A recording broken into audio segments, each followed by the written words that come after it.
Parang may nagturo sa akin nung recently, napagka daw ang awal tennis. Ang daw ang palakpakan nito, pinapalakpak natin performer. Pero pag pinapalakpakan na natin yung King of King and Lord of Lords, that's the so, hindi natin palakpakan natin Panginoon. Yun!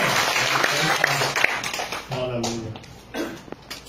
So before we start sa ating pong message concerning sa discipleship, itutuloy ko lang po.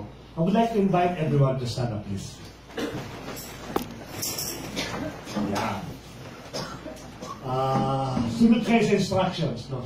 Face to the left. Parang hindi natin mag-left. Again, face to the left. Left again.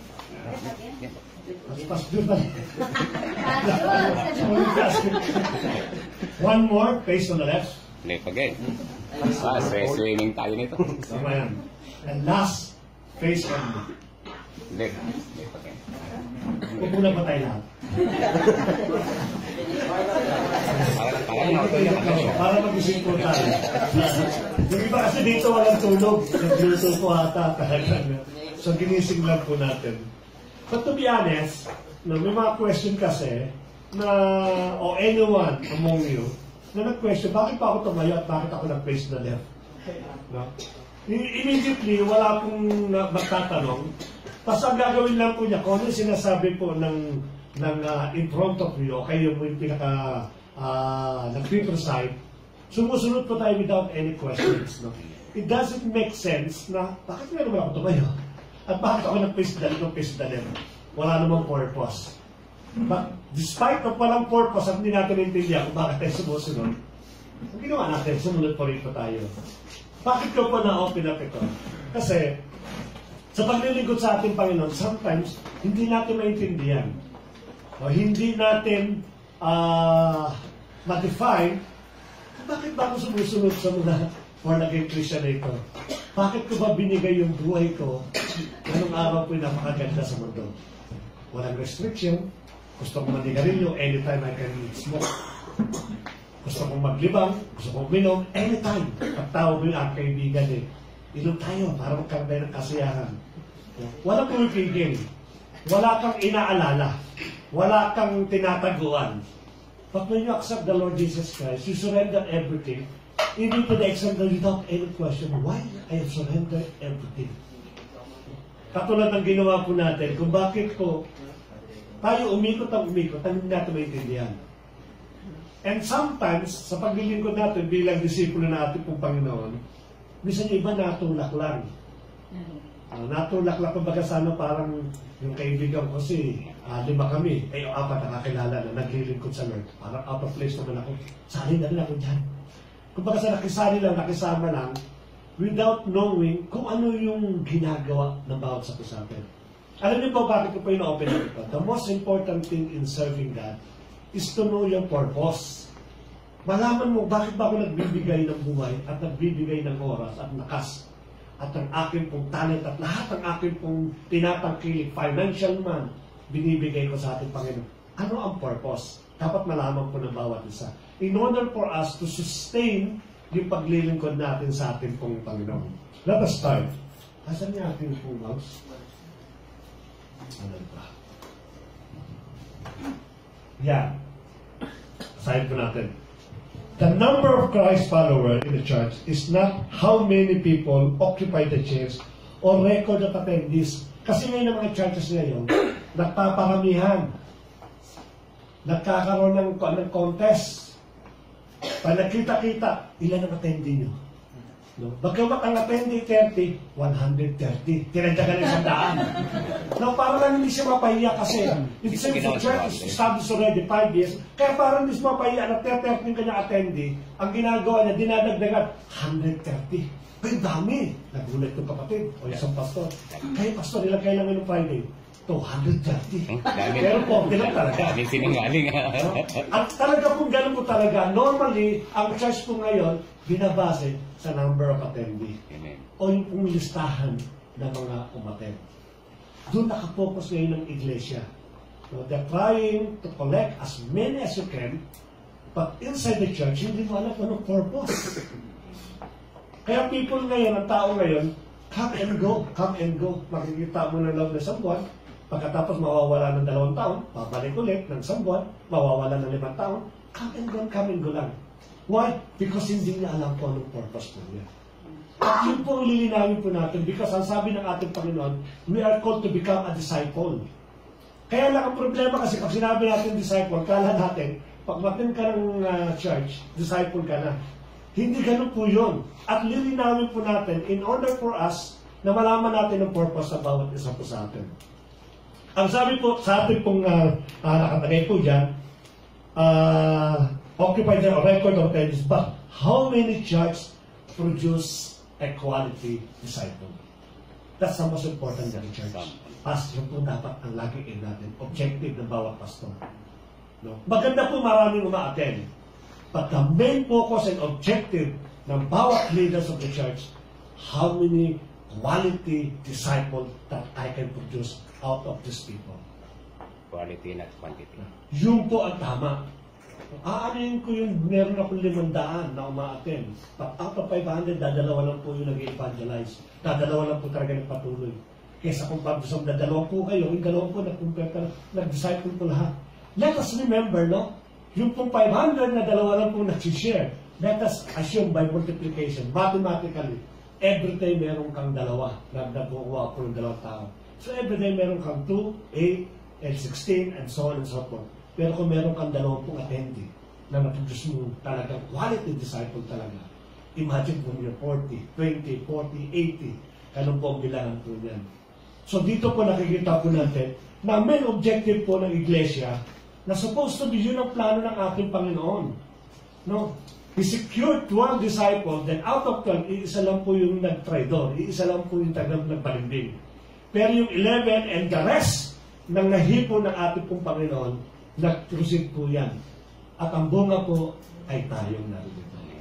Imagine mo, na one of these days, makukulat ka na lang, after for so many years, sasabihin sa iyo, bunga yan ni Pastor Jules.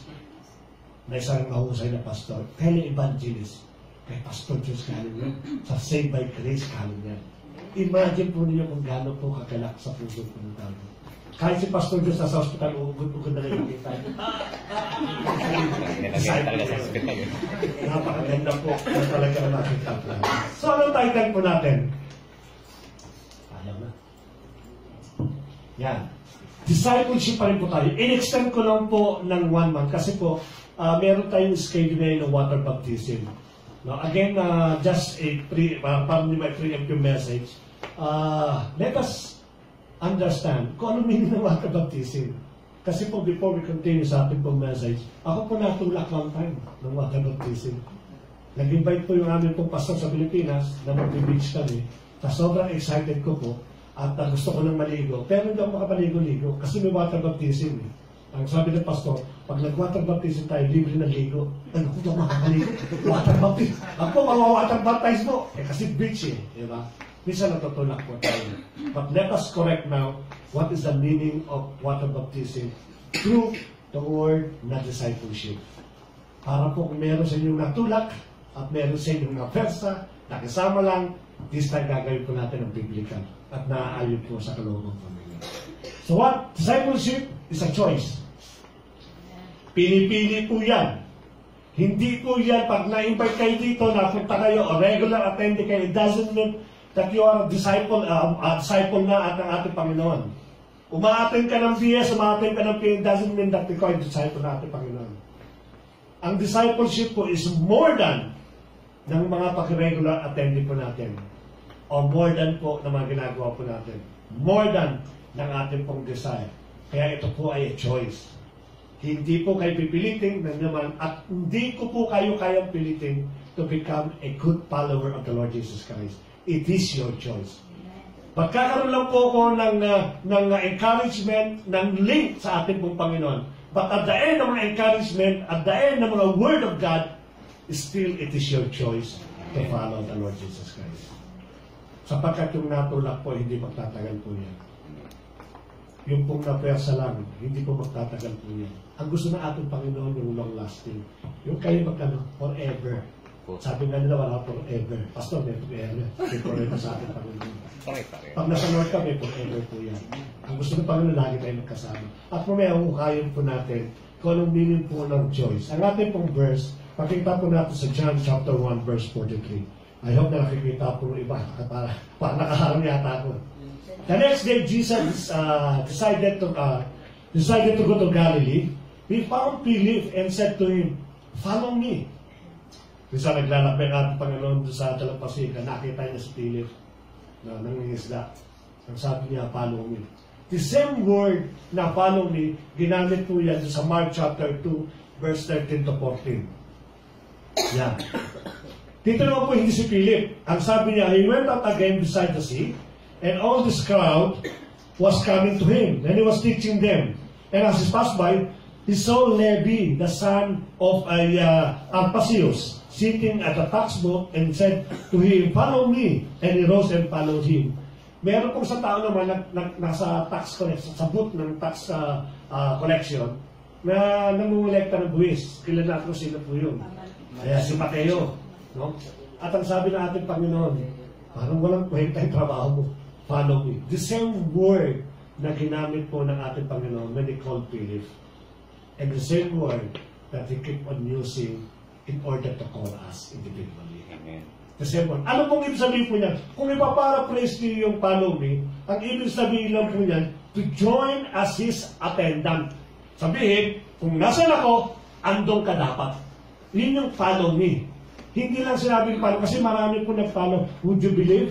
The thousands of people during that time is following the Lord Jesus Christ. But when they offended, nung sila po ay nasaktan at hindi maintindihan yung tinuturo ng ating Panginoon, ang sabi po nila, "Maasalama, maghiwalay na kayo ng landas." So, following the Lord Jesus Christ doesn't mean that you are qualified to become a disciple. Ang sabi po dyan, kung ilalaliman po natin yung word na "follow me," it is an attendant to join us as an attendant. Kung nandun ako, dapat nandun ka din. Kung nahihirapan ako, dapat nandun ka din. Hindi lang during ng sarap. Kaya nga sabi doon, "Follow me." Kaya malalim yung word na yun. Kaya tayo minsan, nagpapalo tayo because why? Meron tayong pangangailangan. Yung ikama natin matagal lang hindi nire-renew ng ating pong mga boss. Yung ikama natin diniklar na hurub. Kaya ikaw, nagkandaraba ka, nagkandaluod ka sa ating Panginoon, sunod ka ng sunod. Why? Because meron akong inaasam. You keep on following. Nakita ng Lord yung mga pangangailangan natin. So your wish granted, sabi ng ating Panginoon. Eto na po ngayon. Nung tayo po may regular ng trabaho, so may sweldo na tayo, may ikama na tayo, meron tayong bank account, may telepono tayo, may SIM card na tayo, dahil tayo regalo, sasabihin niyan, time out po muna. Kalimutan sila dahil. Pag nangailangan ulit ako, tsaka ako babalik sa iyo. Does not follow me. Yung follow me dito, sa hirap at tinggawa, magsasama tayo, parang kinasal po yan. Till death do us part. Sabi po for thick and thin. Ang sabi po doon, magsasama tayo. That's the word of God. That's the disciple of God. No, sa hirap at yung ginawa. Nakaranas po ako, before continue for the message, nakaranas po kami for ATM. Bilanggit ko na po dati po yan. For so many months. No? Ang pinakamahirap na makita po namin, yung pong text message ng bangko. Nag-text na sa'yo, wala pa eh. Ilang ba na ba? Apat na ba na eh. Ilang load yung pound? Sige, hintayin pa natin, baka bukas may mag-text. Nag-aabang po kayo ng text ng sweldo nyo, incoming salary, pero hindi dumarating. Ilang ba na ba? 5 months na eh. Wala pa rin text. Wala pa, pero sabi ng HR, sana raw, sakay na, sabi na baka bukas may text. Kaya bukas na maaga, 7 o'clock in the morning, nagising ka. May text ka ba? Wala pa din eh. Diba? But you keep on serving God. Yung po maganda kasi doon. No? Yung magandang disciple. It doesn't matter kung anong situation ka natin. Basta po ako, when I decided to follow the Lord Jesus Christ, I will follow Him sa man siya pumunta. Sa man ang daanan po namin, definitely, kasama po ko. Sa lakad po natin, there is an humps. there is a signal yung sa nag-i-stop po tayo. Hindi natin pwede pabilisin yung pacing ng ating pambuhay. Why? Because God is controlling everything. You have to obey Him. You have to be patiently waiting. Yun dinidevelop ng Lord. Huwag nang yala-yala. No? Kaya pag may problema pa tayo, immediately, ang takbo po natin lagi, kanino? Sa kapatiran na may pera. We never ask God to help us. Kaya ang discipleship, ang sabi po natin, is a choice. Ito po ay isang pagpili para po sa atin pong paglilingkod sa ating Panginoon. Let me read Luke chapter 19, para maganda po ito. Yeah, 19 verses 22 to 23. When Jesus heard this, He said to him, ito po yung young rich man, yung young rich ruler. Iba po tawag na ruler or rich man. One thing is still, because sabi niya, Lord, ano ba yung dapat kong sundin? Upang sa ganun, maging follower mo ko, maging disciple mo ko. Gigil na gigil yung bata. Talagang inarang niya ang ating Panginoon while he passing sa road. Tinatanong niya, gusto ko Lord maging disciple po ng mga anak. Sinabi niya lahat ng pinapagawa mo Lord, kinawa ko na yan. Ano pang kulang? Gusto ka nga maging tagasunod po ninyo. For what reason, we don't know. Ito lang sinabi niya sa ating Panginoon. One thing is still lack. Sell all that you have and distribute to the poor, and you will have treasure in heaven. And come, follow me. Ang sabi ko na ating Panginoon. But when he heard these things, he became very sad, for he was extremely rich. Ano po ang lesson po dito? Desire is not enough to become a disciple. Minsan lang din yung desire natin, no? Nagkakatuwa tayo, alam mo yung mga born-again Christian, masasaya yan. Palakpakan yan eh. Nakakawala ng desire mo na mawala ka sa problema at maranasan mo yung kaligayahan. But that desire is not enough to push everyone to become a disciple ng ating Panginoon. Katulad ng young rich ruler na ito. Ang tindi ng kanyang desire to follow the Lord Jesus Christ, but when the Lord Jesus Christ required something from him, hindi niya na po maibigay. Iba yung oras natin, nihilig ng Panginoon yan. Pagka nanalangin tayo, Lord, everything belong to you. Kaya pagdating ng Friday, no? Pumunta mo lang akong bata na lang. Yung bata famous yan. Laging example yan. Parang nababaguhin po natin. Kasi doon maraming Pilipino. No? O kung di mo bata, Lord, kasi may overtime ako eh. You know, I'm so sad sa mga tao na nag-overtime every Friday. Except for those people na talagang by force. No, sabi ng management, pag hindi ka nag-overtime sa permanent, kayo naintindihan ko po yun. But those people na talaga naman hinahabol ng extra income, kapalit ng Friday, nalulungkot po sa mga tao ganito. Bakit? Kasi yung katiting na pera, alam niyo po ba may mga kapatiran kami dati sa lumang iglesia, sa dati namin church.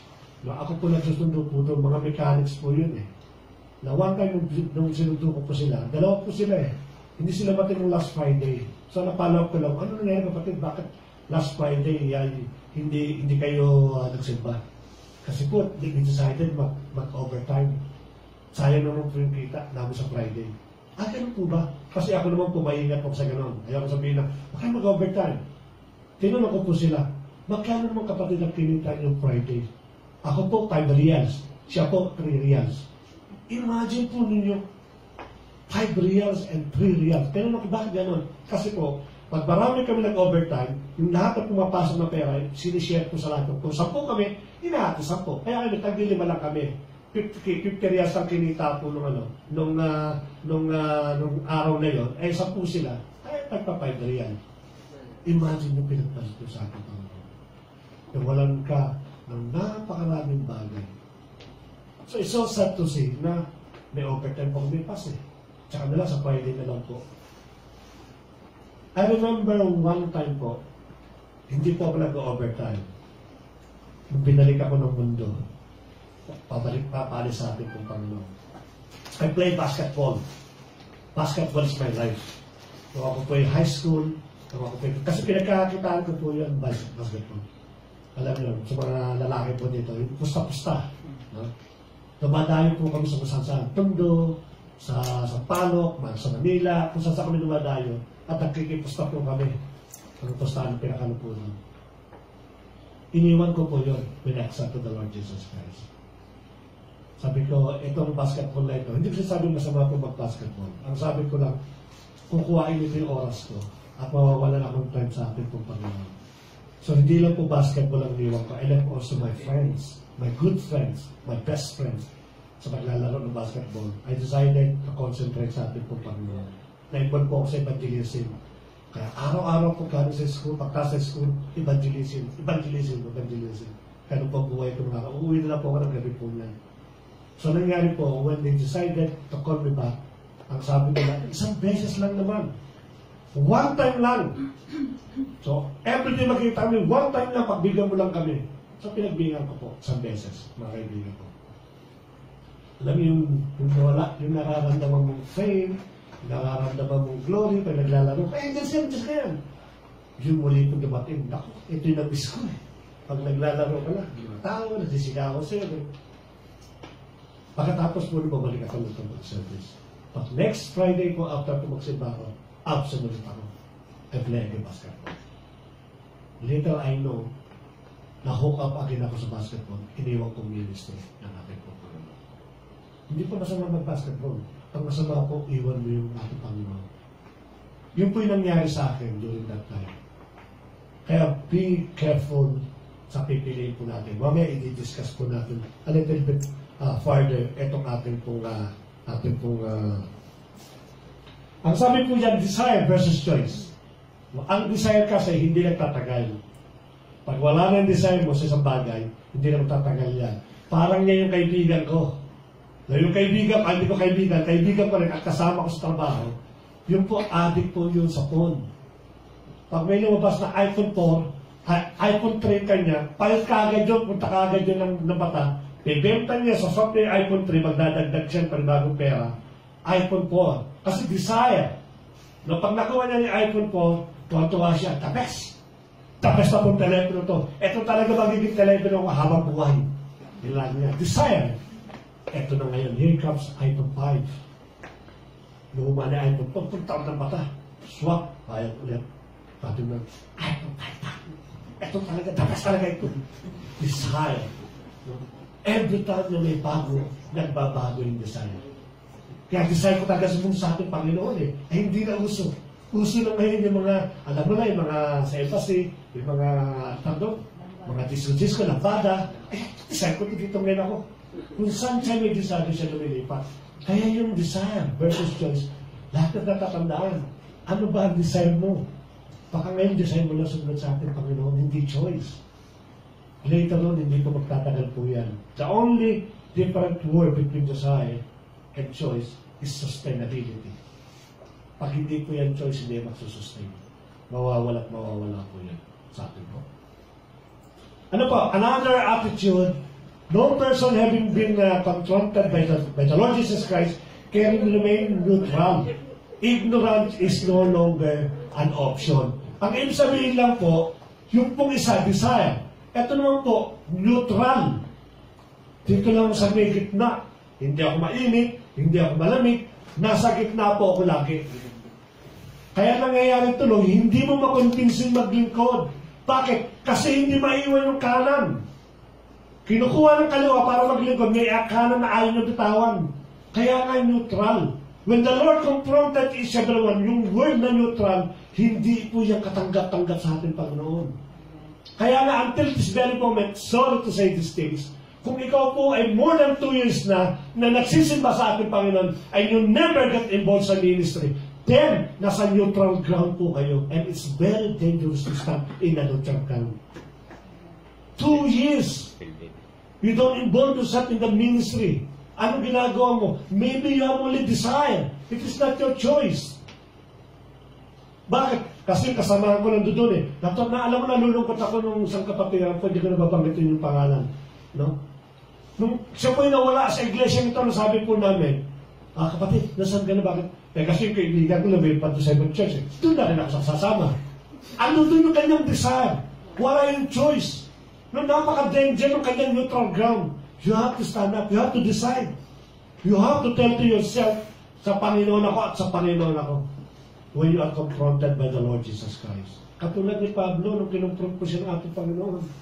No? Iniwan po niya yung kanyang posisyon. Ang sabi ng ating pong istorya ng Biblia, pag dumating ka, Pablo, na successful ka, nagkapi mo lahat ng Kristiyano, then you will have a higher position in the government. Iniwan po ni Pablo yan. He was confronted. Hindi sinabi niya, Lord, sandali, meron ka sa posisyon eh. Mayaman kami. Mataas yung pinag-aralan ko eh. Maglilingkod ako sa iyo, maglilingkod din ako sa dito. Iniwan po lahat ni Paul. Dapat ganoon din po ang bawat sa po sa atin. Let us surrender everything. Mamaya makikita po niyo kung bakit ko sinasabi o ini-emphasize yung surrendering. Meron tayong istorya dito na matutuwa po kayo. The first ministry of a newborn, yan. Ang unang ministry po ng atin po na tumagatay sa evangelism. Nagtataka po ako sa iba. I'm sorry to say this thing. This is based on my experience. And I do believe also most of the kapatiran dito, ganun yung pinagnasan po niya.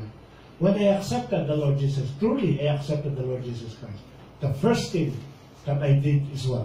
To evangelize. To share the Word of God sa lahat ng kaibigan. Pinagtatawa ng Panginoon. Bakit? Ano ba? Ano ka na rin ba? Burn again ka.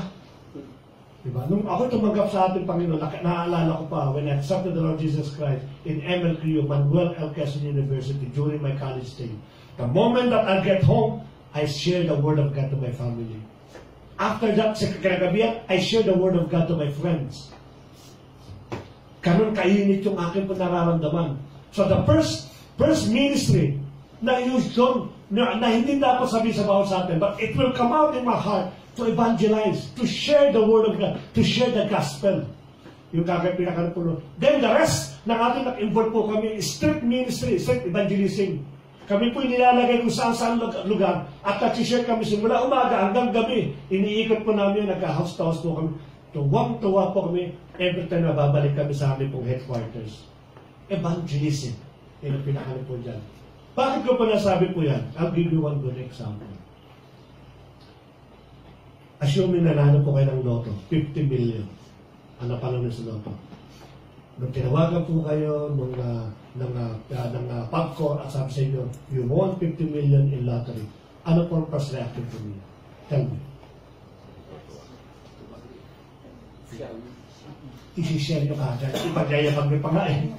Nanalo kami. Pinagsisigaw mo sa kalsada mo. Yun ay 50 million lang. No?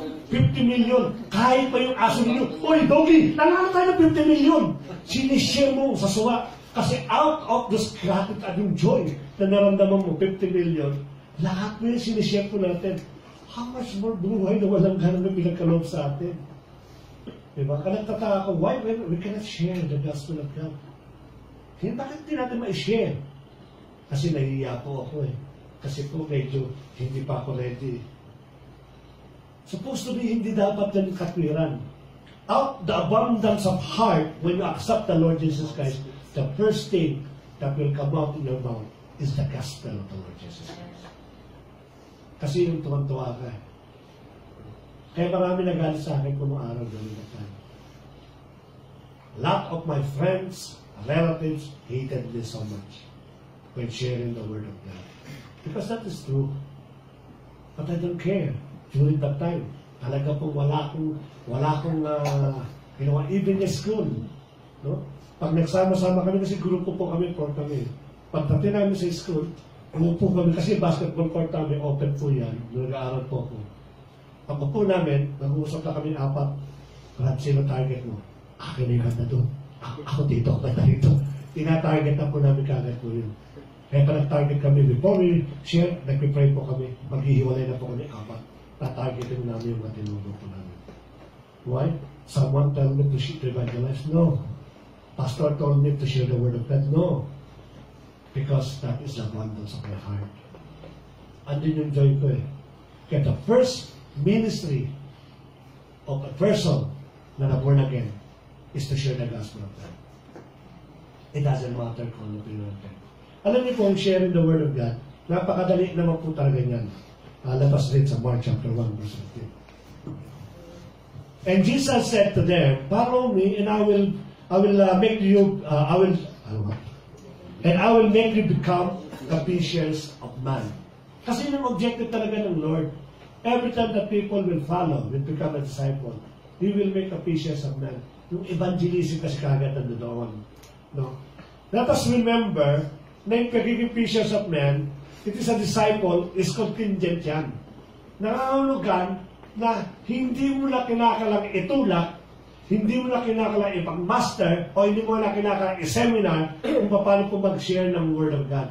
But it's contingent. Pag sinabi natin contingent, you cannot get a college diploma by graduating only on senior high school. Kaya dadaan ka talaga dapat sa college upang makakuha ka ng college diploma. Ngayon, ang tanong ngayon dito is, kanon din sa atin, you cannot call and become disciple unless you know how to share the Word of God. Again, I remember, may sa kapatiran po kami, the same po nung nangyari po sa akin. Nung siya po'y nakakilala sa ating Panginoon, he started sharing the Word of God. Kinabukasan po, nagka-house to house po siya. And it so happened na nakatagpo po siya ng isa pong deacons ng isang reliyon. Diakono ng isa pong reliyon, Jehovah Witnesses. Yan, mahuhusay ko magpaliwanag po yan. So nung nagpapaliwanag po siya, sinishare niya ng Word of God, ng Gospel. Alam mo kapatid, mahal na mahal ka ng ating Panginoon. Namatay siya para sa iyo. Sabi ng Diakono, meron ka pala sa Biblia. Sabi niya, kasi po tinanggap ng ating Panginoon. Yung out of the joy ba na lumalabas, yun lang sinasabi niya. Okay, mag-share tayo. Ay pong di ko napakahusay po sa Biblia ng paliwanag. Every time na magbibigay po siya ng paliwanag, in order to block and to humiliate that person, yung pong tao, ang babanggitin niya lang po John 3:16. Kasi nung nakakilala siya, yun ang na-memorize kay John 3:16. Kaya nung madalas sinasabi, kaya nung na-memorize, and I do believe, all of us also, easy to memorize yung John 3:16. Bakit po siya doon? Kapatid, ang sabi kasi ng John 3:16, kung sino man ang tumanggap ang sa ating Panginoon sa Kristo, hindi naman papahamak, may buhay na malanggan. Kaya kung ka tatanggap sa atin, hindi kapatid, ito, paliliwanag na malalim. Pagkapaliwanag kung makikinig yung bata kasi, makikinig sa kanyang gano'n, ay, opo. Pero sabi po sa John 3:16, ito, babalik sa John 3:16. Mahal na mahal po kayo ng Diyos. Namatay po siya para sa inyo. Kung mananampalataya kayo, may buhay kayo na walang. Hindi kayo naman nakikinig sa akin. Ito, pinaliliwanag ko sa iyo kung ano isabihin ng Biblia.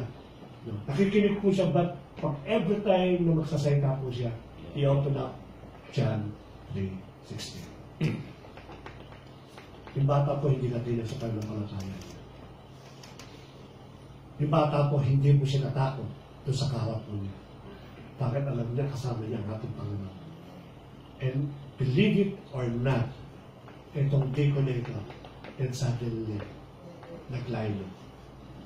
He started listening doon sa bata. At nung nakapakinig po siya, he started sharing ng bata kung ang kanyang buhay na binago po ng ating Panginoon.